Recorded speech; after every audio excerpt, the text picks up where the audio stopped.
Well, good morning, Rock Church. We are so excited to be in the house of the Lord today, so we want to invite you guys to go ahead and stand up and let's worship together.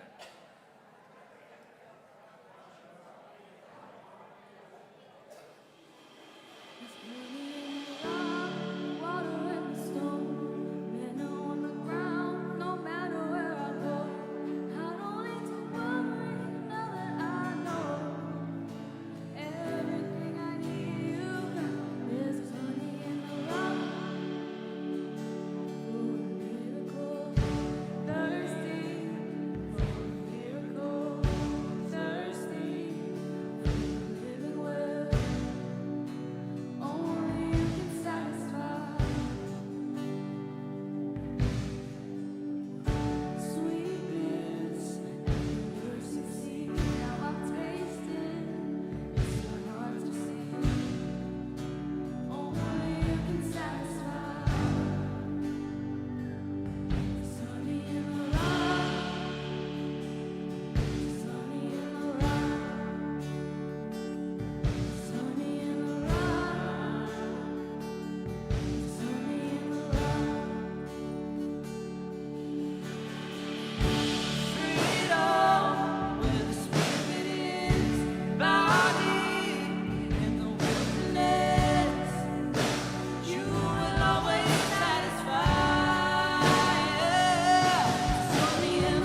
'Cause the God I serve knows only how to triumph.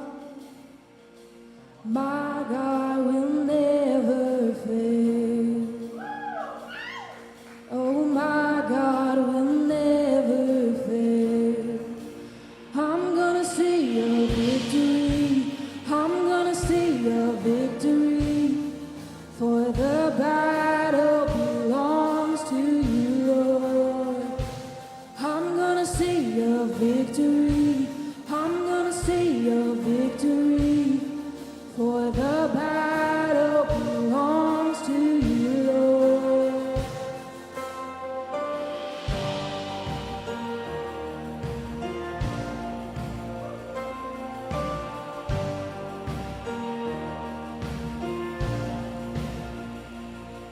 There's power in the mighty name of Jesus. Every war he wages, he will win. I'm not backing down from any giants, 'cause I know how this story ends. Yes, I know how this story ends. I'm gonna see a victory. I'm gonna see a victory. For the battle belongs to you, Lord. I'm gonna see a victory. I'm gonna see a victory. For the battle belongs to you, Lord. I'm gonna see a victory. I'm gonna see a victory. For the battle belongs to you, Lord. Oh, I'm gonna see a victory. I'm gonna see a victory. For the battle belongs to you, Lord.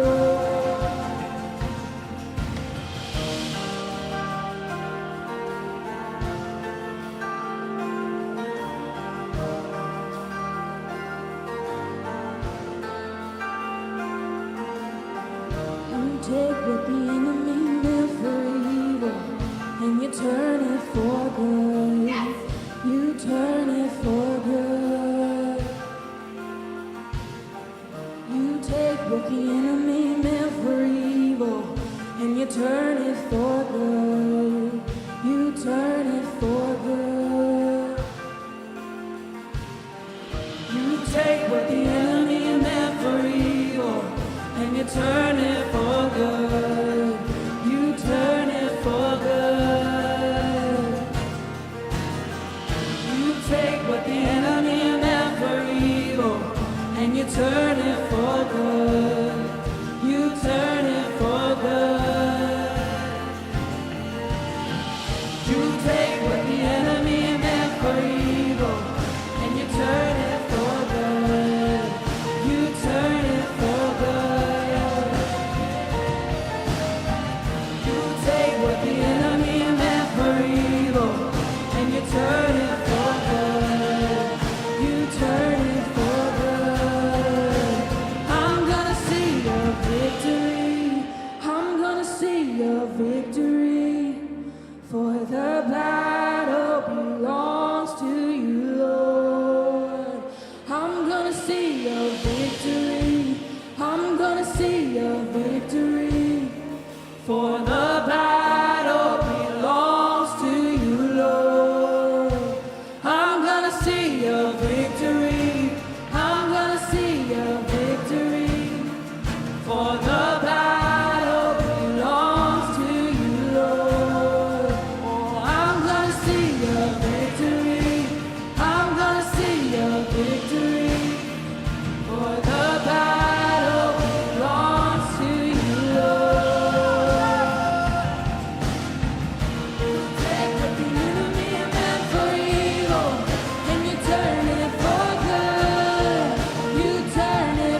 there's a lot to praise God about. I mean, if you just look at what's happened over the past week with all the baptisms and people saying, hey, I'm going from death to life, I mean, that is just something to celebrate. And let's just celebrate that real quick. Just the people making that decision to hand it over to Jesus. Say, Jesus, I'm choosing to follow you. Jesus, I want to have you in my life.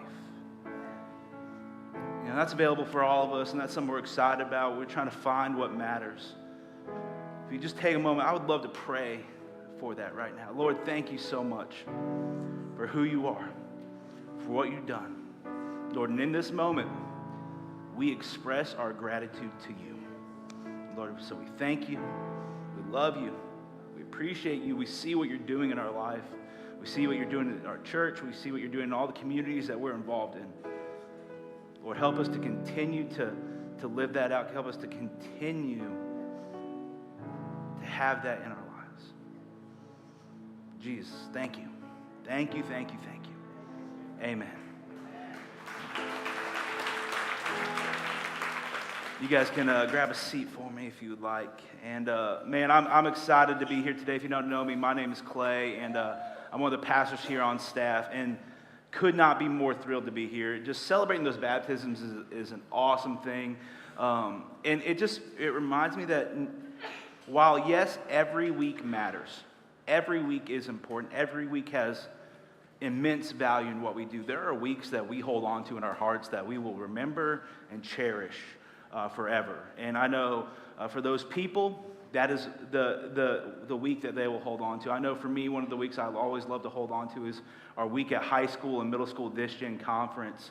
We always see incredible response there. You might have seen outside in the lobby, you might have seen that we have a booth set up. Well, we would love to have you join us for This Gen Conference. If you have a high schooler or if you have a middle schooler, we would highly, highly, highly recommend you getting signed up, registering, being a part of that, as it's going to be one of the most life-changing, best experiences of your entire life. So check that out. There's a little QR code that you can scan there that'll help you find the link to sign up, and we're going to celebrate that and celebrate everything that's going on right here in this season at The Rock, and man, we're excited for it. So we got a big day today. We're starting a brand new series called What Are You Going to Do With Your Life? And I would love to break that down further, and I will in just a little bit, but right now our lead pastor, Fink, is going to share a little bit, and then I'll come up after that, and we'll talk a little bit more. Thanks, guys. Well, hello, Rock Church, man. It is so good to see you today. I want to welcome everybody to church, all right? And whether you're in Conway, Ainer, South Strand, J. Reuben, online, wherever you might be tuning in from or joining in from, man, thank you for being here. And especially if you're new with us, we want to welcome you to The Rock. And I hope that you've taken a chance to stop by our New Here tent or our Connect wall, just to get connected. We'd love just to get to know you a little bit more, tell you a little bit about the church, and just really help you find your place. You know, one thing we always say here at The Rock is we want to help everybody find what matters, and we believe that happens best when you connect with Jesus and you connect with others. So we've spent some time in worship already connecting with Jesus, and now we're going to try to do so a little bit more as we dive into his word, but we also definitely want to encourage you to connect with others. All right, now, and then one other thing before I get started, can we just celebrate all that God did during Easter weekend at The Rock? I mean, come on now. I mean, it was a phenomenal weekend. People took the step of baptism, got connected. I know many of you had the take-home treasure map with your kids, and I just hope that was a great experience for everybody. So I want to thank our Rock staff for what they've done, but also for all of you VIPs, whether you served in the parking lot or in coffee or band or production or kids or wherever it might have been, thank you for serving and helping people find what matters. All right, now, we're going to jump into a new series. And this new series, it's got a lot of words to it, okay? The new series is actually called, What Are You Going to Do With Your Life? And the series comes from a book that J.D. Greear, who's a pastor in North Carolina, that he wrote, and I read a couple years ago, and I was just like, wow, this is an incredible book. And so I wanted to bring it as a series. So for the next 4 weeks, we're really going to dive into it, but I feel like the only way to really start is maybe to ask you that question. What are you going to do with your life? And I know some of you are like, I'm tired of being asked, right? Some of you are like, I'm tired of wondering. It's actually something that we all wonder about. Like when we're kids, we're like, well, this is what I'm going to do with my life. I'm going to be an athlete, or I'm going to be a movie star, or I'm going to be a fireman, or I'm going to be a superhero. Like we dream like that as a kid. Today's kids, that you think of things like, I'm going to be a YouTube celebrity, or I'm going to be a TikTok influencer. Like these are real things that we either do dream about or did dream about. And then reality hits, right? Like it just hits, and we're just like, okay, well, I wanted to be an NBA star, and I'm 5'6", or I wanted to be a musician, but I got no ability, right? Like reality hits, and then you start adulting, and then you start like getting close to adulting, and everybody asks you this question. Like some of you are seniors in high school right now, or juniors in high school, and everybody's saying, hey, have you started thinking about college yet? Or are you going to work once you get out of high school? Like, what are you going to do with your life? And you're just like, leave me alone. Like those of you who are college students, people immediately ask, so what are you going to major in? Undecided for the 15th time, right? I'm going to change my major because I just can't decide what I want to do with my life. And then some of you are getting close to maybe graduation, and people are saying, all right, so what's next? Do you have a job? Where are you moving to? What are you doing? And you're just like, leave me alone. It's real. Because like people ask and we stress. It's real. It happens. I know. So I want to make sure that we recognize that, and we come to a good understanding of, yeah, we're always wondering, what are we going to do with our life? And there's many of you who are this gen, and you're just like, thank God, I'm ready for this series because I'm trying to figure it out. So I think it'll be a great series for those of you who are this gen. But not just for those of you who are this gen. I actually think this is a major question we ask when we're kind of like in the middle of our life. We hit our late 30s, 40s, or maybe 50. We hit what Bob Buford said, he called it halftime, where you hit that kind of middle of your life, and maybe you've been successful and things have been great, but you're searching for something of significance. And I think there's many of us that are in that late 30, 40, maybe 50-year age bracket, and we're going, what am I going to do with my life? I've been turning a wrench. I've been punching some numbers. I've been hitting a time clock all of my life, and man, I'm ready for something different. You might be sitting there thinking, I got to figure this out before life is over. So I think this series will be great for you, but not just for you, because it's not just this gen who needs to hear it. It's not just for those of us who are in halftime. It's also for those who have hit that point of retirement. Because when you hit that point of retirement, you've been kind of doing things all throughout your life, and then all of a sudden, maybe the schedule opens up a little bit, things change a little bit, and you find yourself asking that question, what am I going to do with my life now? Like, I don't want to just sit around. I don't want to just watch QVC all day. Like, I got to figure out something to do, right? And so we say, what am I going to do now? So I really think that this is a timely message, a timely series for everybody, no matter what age bracket you're in. Because what I believe is we all want to do something that matters.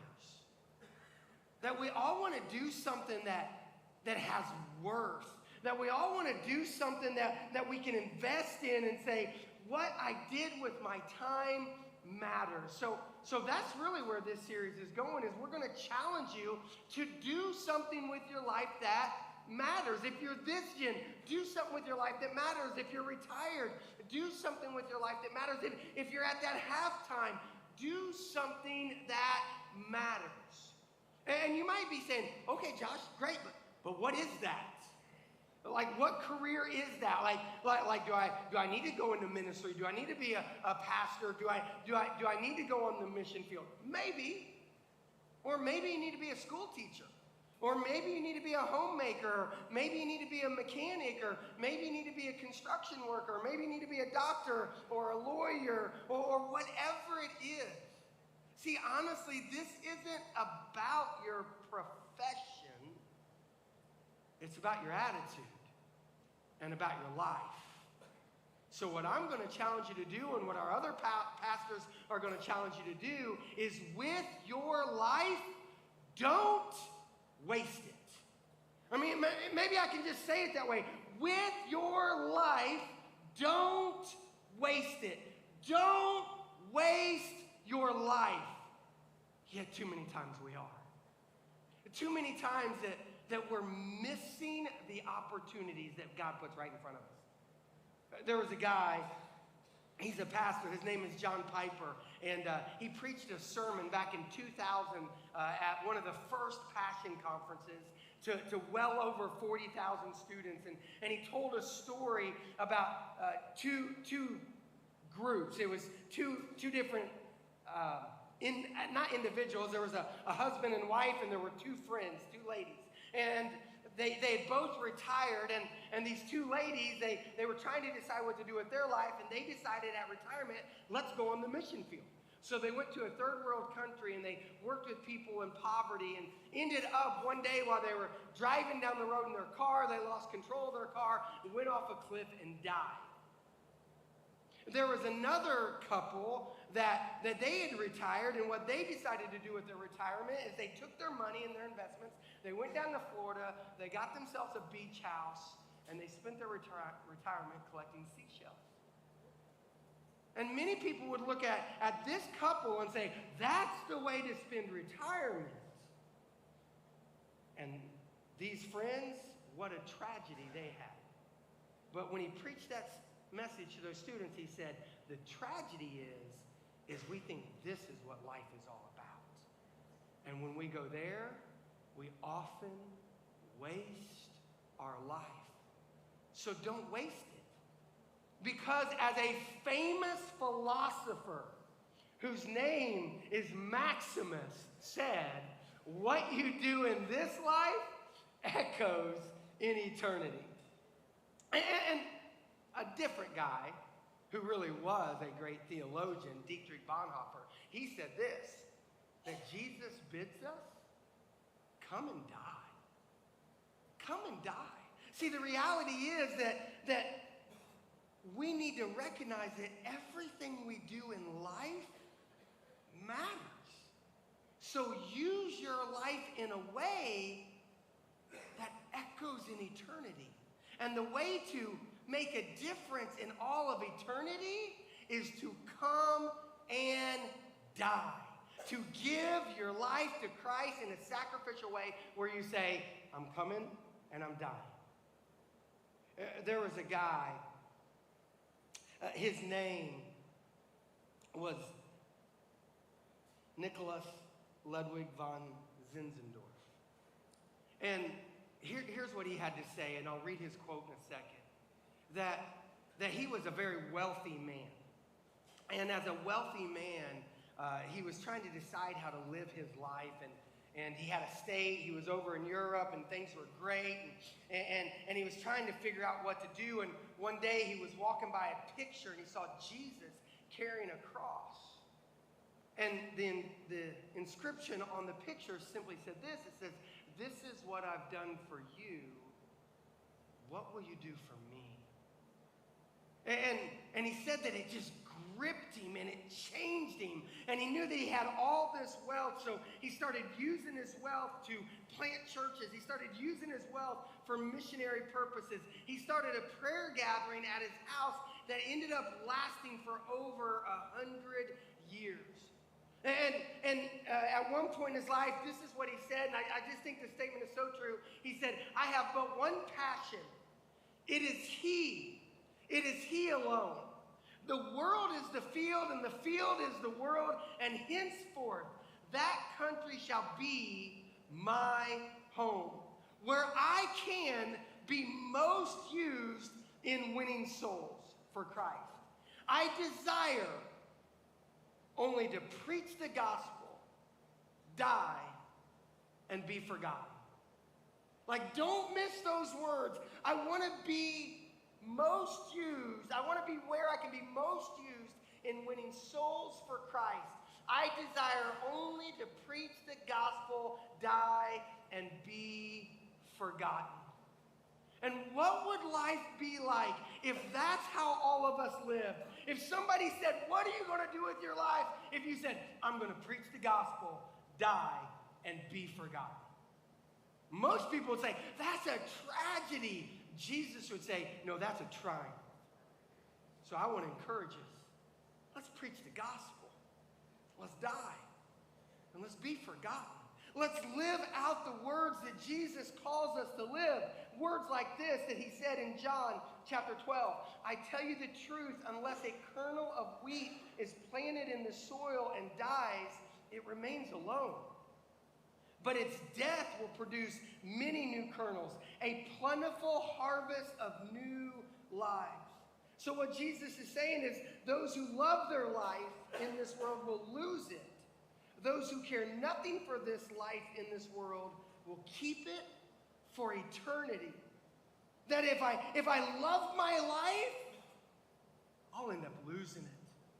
But if I lose my life for Christ, I'll actually keep it for all of eternity. And then he goes on to say this in the book of Matthew. It says, then Jesus said to his disciples, whoever wants to be my disciple must deny themselves, take up their cross, and follow me. For whoever wants to save their life will lose it. But whoever loses their life for me will find it. What good will it be for someone to gain the whole world, yet forfeit their soul? Or what can anyone give in exchange for their soul? So the bottom line is Jesus says, come to me and die. Don't waste your life. Use it. And you might say, okay, Josh, how do I do that? Well, this is where I want to turn it over to our other pastors across all of our campuses. And they're going to challenge us and help us to understand how we can go from not wasting our life, but actually investing it.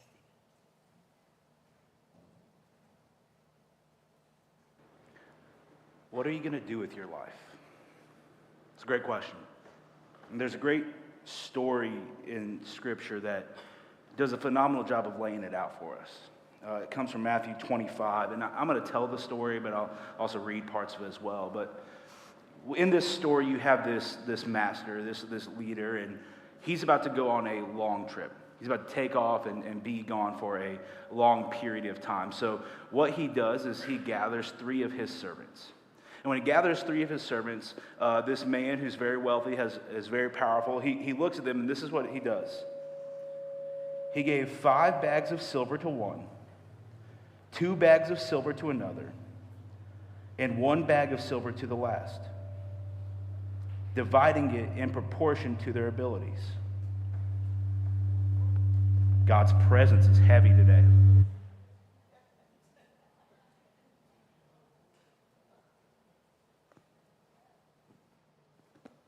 I'm going to use this mic instead now.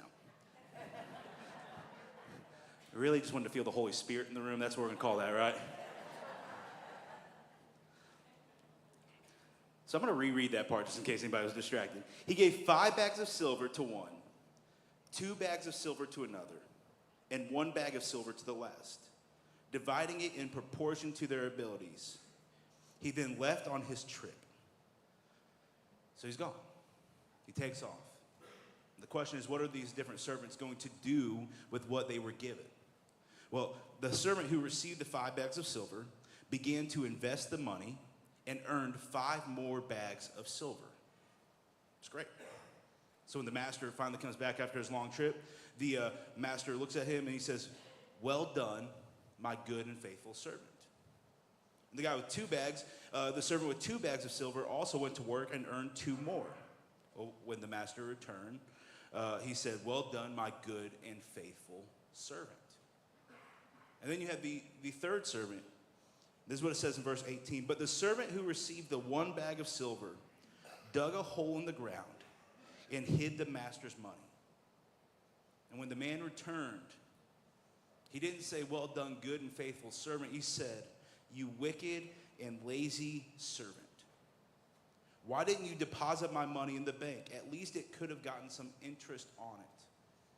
You see, what this guy thought was safe, what this guy said, "Oh, this will be the easiest thing for me to do," was not the right thing for him to do. The point of this story is, just like the man invested in his servants, Jesus invests in us, and he's gone away. And at some point, Jesus is going to come back. And when he comes back, he's going to look at us and say, "What did you do with your life?" And that's an important question, because we have been invested in. Just like the man handed out gifts, Jesus has given us gifts as well. You know, you have your time, you have your money, you have your passions, you have your opportunity. All those things are from him. But most importantly, if I could say it this way, is he has given us a life to live. Unfortunately, I believe for most of us, the American dream has turned into the American nightmare.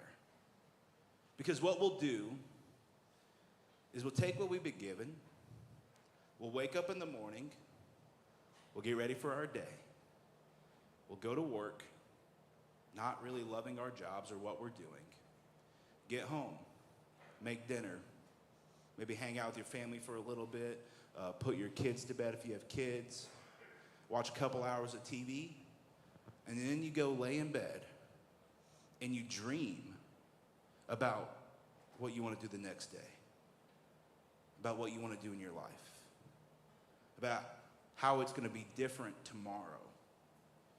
And then you wake up the next day and do the same thing over again. We've been given a life to live. We've been invested in, but what are we doing with it? What if there was something bigger and better than that?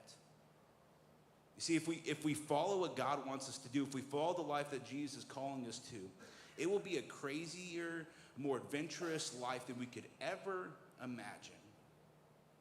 And what I'm not trying to do right now is, I'm not trying to be like Tony Robbins or Gary Vee or E.T. the hip-hop preacher. If you want to succeed as badly as you breathe, then you'll be successful kind of motivational speech. I'm not trying to do that, because I don't need to do that. This life that I'm talking about right now, it doesn't need a motivational speech, because it's not super far away.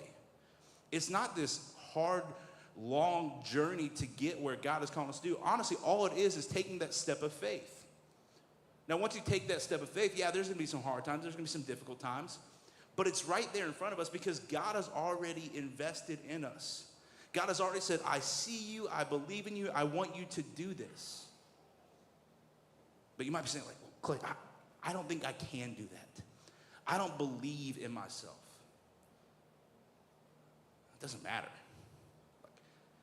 What matters is that God believes in you. God sees you. God has given you the gifts. God notices you. God knows what's going on in your life. And he's given you the tools to tackle whatever comes across your way. There's so much potential inside of each and every single one of us. And we don't fully believe that, because we just kind of look at our skills. Like, "Oh, that's not that important. Oh, that's okay. I just kind of have that." But the reality is, trivial skills turn into life-changing skills when they are paired with purpose. When you say, "Okay, God, I have the purpose that you've given me, and you have the skills that you've given me. I'm going to pair those two together." That's when you're going to go and make a difference. God wasn't like doing this on accident. This was not a random gift that you have. It wasn't like, "Hey, I'm going to give you sugar, spice, everything nice, and oops, accidentally, you're really good at drums." No. God has given you that ability because he wants you to help people find what matters by connecting them through the act of worship. It might be a great smile for you. You might be super good at cooking. You might be great at hospitality. You might be awesome at hanging out with kids. You might be great at producing music. Whatever that may be, there are things that you can do that will make a difference. You just have to say, "Okay, God, I'm in." Because he has already invested in you. Is it daunting? Yeah. Just because we have the potential doesn't mean it's not going to take work. We're still going to have to put work in along the journey. But it's great knowing that we have the potential because we have been invested in by God. So I want to ask you, where are you investing in for him? Are you using the gifts that God has given you? Are you multiplying them? Or are you just hiding them away? Are you putting them to the side because of the life that you're like, this is the life I'm going to live instead? Because if you think about it, most of us live our lives never investing out of two reasons. One, out of a lack of respect. We may not believe in what God has for us, and we haven't taken that step of faith yet. Or it's out of a place of fear. Statistically, if you interview people later in life on their deathbed, the thing that they always come back to that they regret the most is not taking more chances. And I think that's really interesting. That's not something that happens just at the end of life. I think that's something that happens for everyone. I think that's especially true for this gen. It's easy to be this gen and be afraid to make a decision and then never actually make a decision because you're so afraid of how the result is going to be. You know, this could be something like college choices or a career decision or inviting a friend to like your small group, or this could be something like taking the job that was offered or taking the trip that you're like, man, I really want to go on that mission trip. But there's something in you that's holding you back. And I hate that we don't make those decisions, that we don't take those risks, because I know that we're going to regret them. And I know, like, I work with this gen a lot. And I always look at them like, man, you're going to regret that, because I'm a really grizzled 29 years old, right? Just super old. I've got a lot of life on me, right? My beard is graying. Can't tell because you can't see it because it doesn't really exist, but I bet it is gray if it ever grew, right? But I think about like 20 different things in my life where I was like, man, if I would have just made this decision, what would have happened? If I would have just asked that person this question, what would have happened? Oh, if I would have just gone to this event, what would have happened? And I hate that I live with that wondering what would have happened. And I don't want that for you. I don't want that for anyone. And the reason why I didn't take those steps at the time is because I thought it was risky. But what's the bigger risk? Taking that leap of faith, taking that step of faith, or wondering the rest of your life what would have happened? Maybe I could rephrase it this way. What's the bigger risk? Doing what God wants you to do or not? When you lay it out that way, it's pretty clear, right? There's one that looks way riskier, but it's not. I believe risk isn't really a risk when you consider the returns. In I think it was 2010, there was a song that came out by a hip-hop artist named Lecrae, and I'm going to be honest with you guys, like in 2008, 2009, Christian rap stunk. It was bad, right? And it was not mainstream whatsoever. But in 2010, Lecrae came out with a song called Don't Waste Your Life.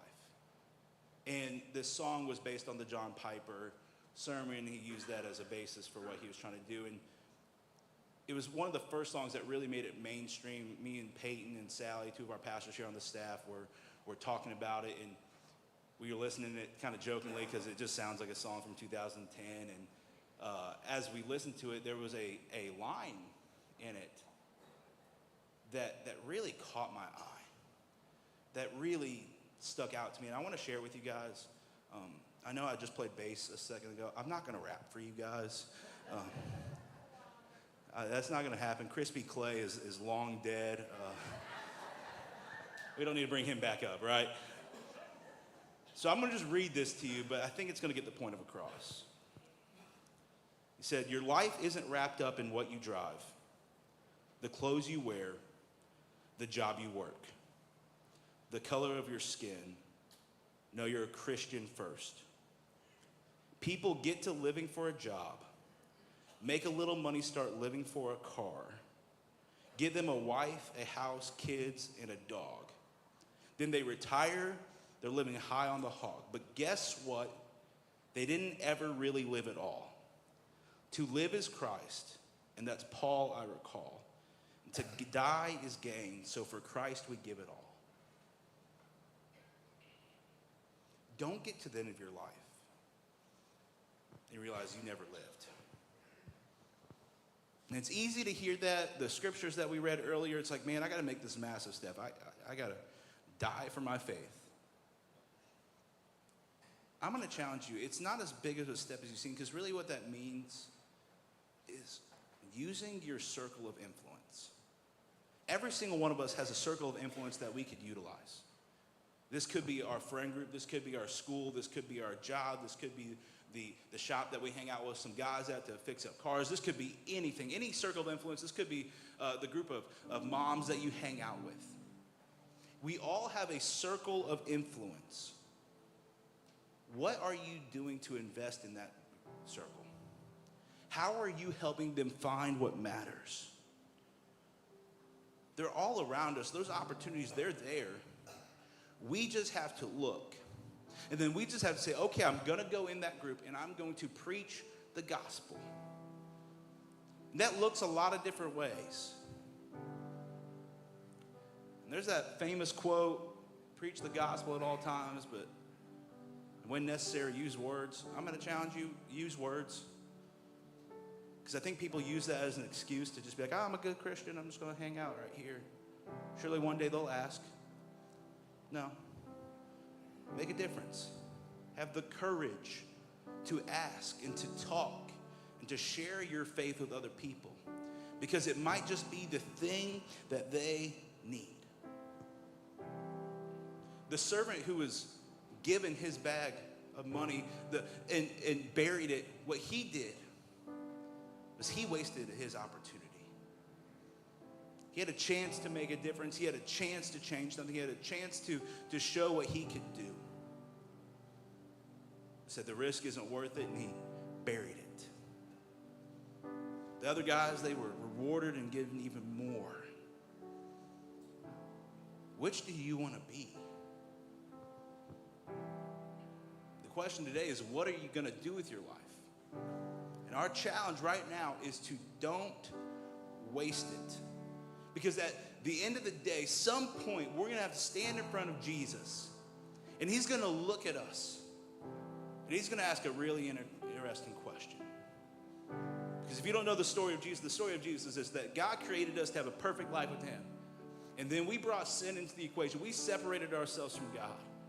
And because we separated ourselves from God, it didn't matter how good of a thing that we did. There was nothing we could do to earn our ways back to God. It didn't matter how nice of a car we drove. It didn't matter what our house looked like. It didn't matter how good of an Instagram Christian we looked like. It didn't matter. There was nothing we could do to earn our way back. So what Jesus did is he came down from heaven to earth, lived 33 perfect years on this earth, died on the cross, taking our punishment that we deserved, so that we could say, Jesus, I'm choosing to follow you. And because we get to choose to follow him, we get to spend eternity in heaven with him. But we have a responsibility, once we make that decision, to go and share that same story with other people. And at some point,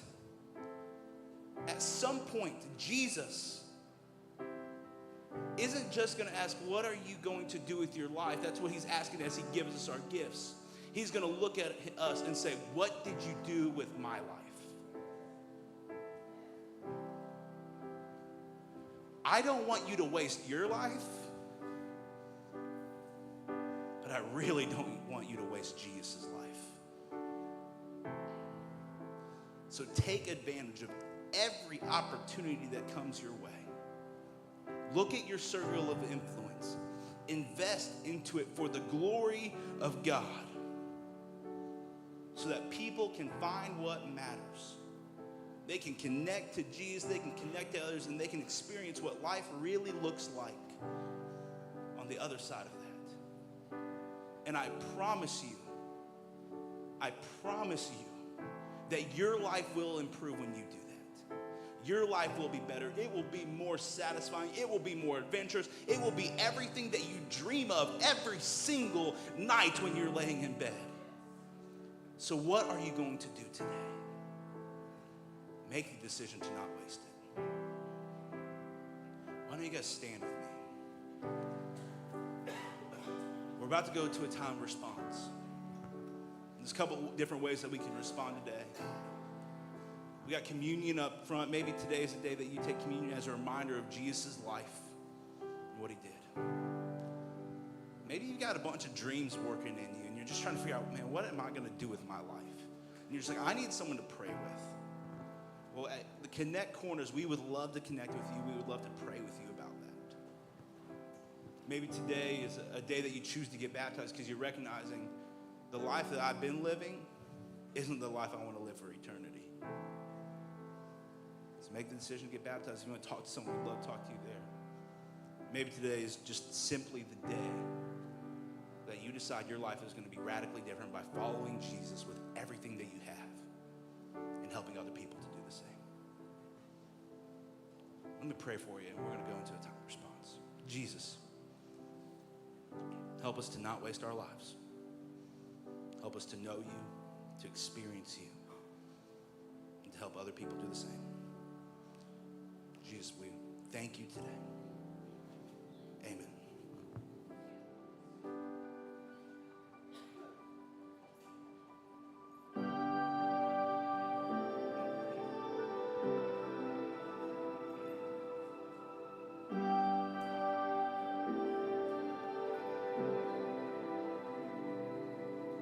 So here it is, my alabaster heart. I'm keeping nothing back from who you are. No hidden treasure veiled by key or lock. You're a lifetime worth of worship, and that's only just the start. Is my every waking day. The minutes, hours, the years of endless praise. For you're worthy far beyond all I could say.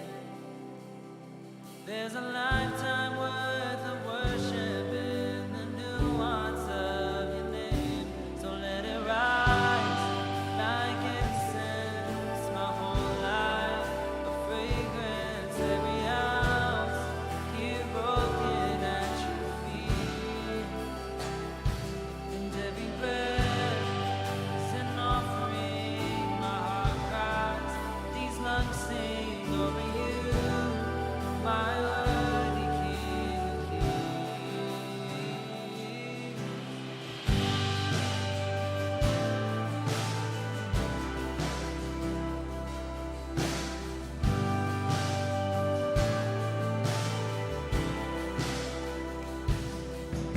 So there it is, your alabaster box. You're giving all you are for all I'm not. I can't believe that's the kind of king you are. How could I not bring a lifetime worth of worship to you, God? So let it rise like incense, my whole life, a fragrance every ounce, here broken at your feet. And every breath is an offering, my heart cries, these lungs sing over you, my worthy King, King. So let it rise, like incense, my whole life, a fragrance every ounce, here broken at your feet. And every breath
every ounce here broken at your feet, and every breath is an offering. My heart cries, these lungs sing over you, my worthy King of Kings. Yeah.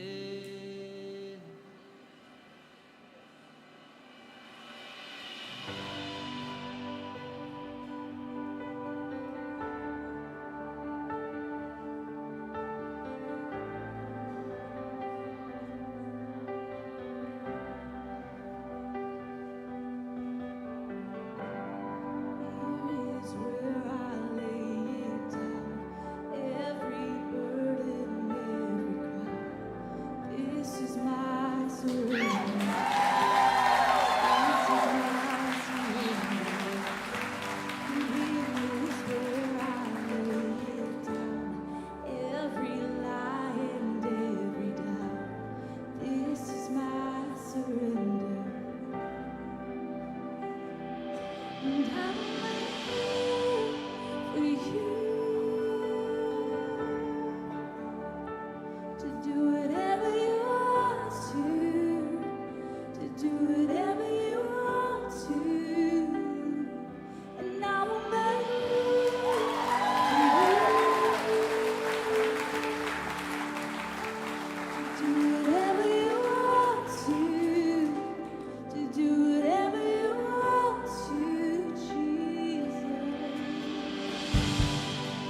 Church, we are so glad you are here to worship with us today. If you've made any type of decision, don't keep it private.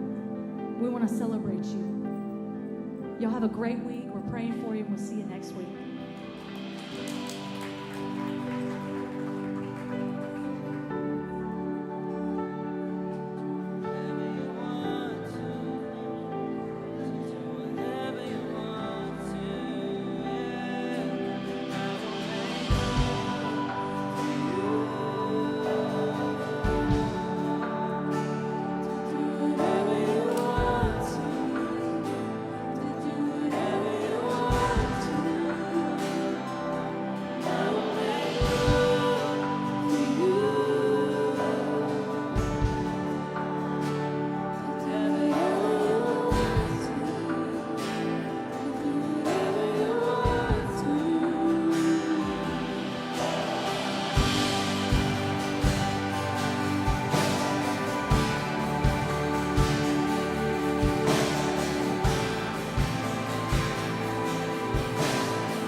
such a summer. She's got your t-shirt on. Sun's going down, school's out, stars are coming on. You can rewind it, but you can't ever feel like you do tonight. Make a movie in your mind, but don't rush it. Boy, you're about to see the light. So hang on to the light in your eyes and the feeling. Hang on to your love drunk original reason. Hang on to the small town you love but you're leaving. Oh, you won't be a fool for so long. So hang on. If you listen to the voices inside, they won't do you wrong. You can look back over your shoulder, yeah, but don't look too long. It takes time to realize that your life's gonna pass you by. So hang on to the light in your eyes and the feeling. Hang on to your love drunk original reason. So hang on to the small town you love but you're leaving. 'Cause you won't be a fool for so long.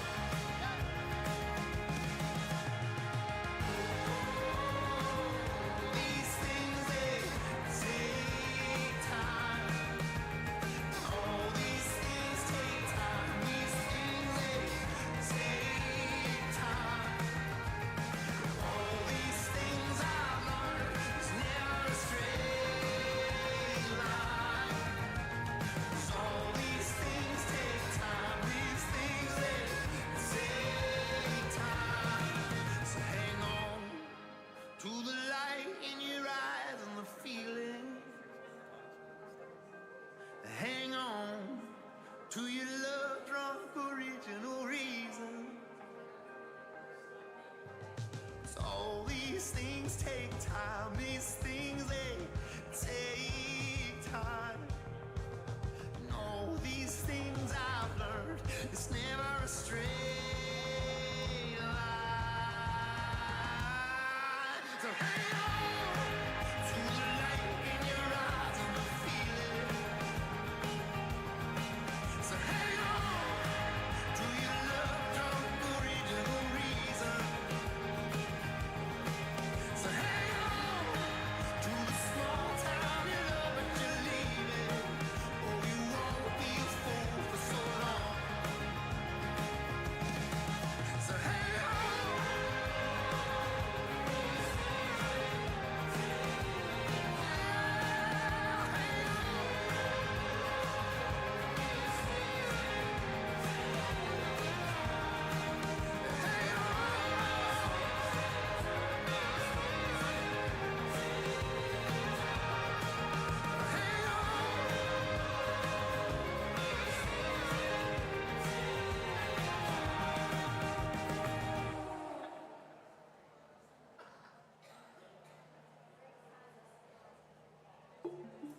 Yo, whoa, whoa, whoa, holy, yes, huh, whoa, pull up on 10 with ease, know what it meant to be, money don't grow on trees, sun got their hands on me, gloria a Dios, gloria a Dios, gloria a Dios, gloria a Dios, I've been MIA, promise I'm on my way, ain't no time to waste, till daddy back in snakes, grandma got her visa, she about to take a plane, shout out to Alicia, her son about to take the game, ain't no worries, ain't no hurry, I'm about really fighting for me, no side, no me, that's the holy, I'm on 10 with all my roadies, I've been good, I'm okay, dodging bull, like Olay, this my year, this my day, oh dance, I just, I'm on a whole nother level, I'm dodging the devil, they hitting my line and I block, finally better, they watching no fellas, but I need a drummer to stop, this that gleam, this that super speed, this straight on the beat, this that beam, this that 116, you can't touch the team, pull up on 10 with ease, know what it meant to be, money don't grow on trees, sun got their hands on me, Gloria, gloria a Dios. Gloria, gloria a Dios. Gloria, gloria a Dios. Gloria, gloria a Dios. Woo. Whoa, tu fidelidad. I remember screaming that off the top in the south. Blow it up, Gloria, yeah. Whoa, hey, night, night, day. Young with the Royal Range. Boy Scout had them toys out from the AG on the day. Whoa, missionary minded, ain't no way around it. Understand about it. Timmy told me God got it. Yeah, thank you, Raymond, so days. Thank you, Mama, you prayed. I never forgot how you won't stop. Miami Day. Pull up to the studio. Run it like Rufio. This ain't even finished, bro. But I got my own studio. What? Pull up on 10 with ease. Know what it meant to be. Money don't grow on trees. So I got her hands on me. Gloria, gloria a Dios. Gloria, gloria a Dios. Gloria, gloria a Dios. Gloria, gloria a Dios. Whoa.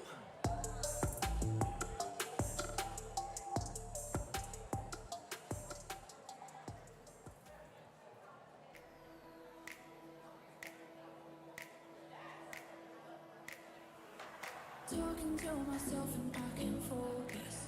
Yeah, I'm broken. The door is closing. Wanna be a part of something more than this. I've lost control of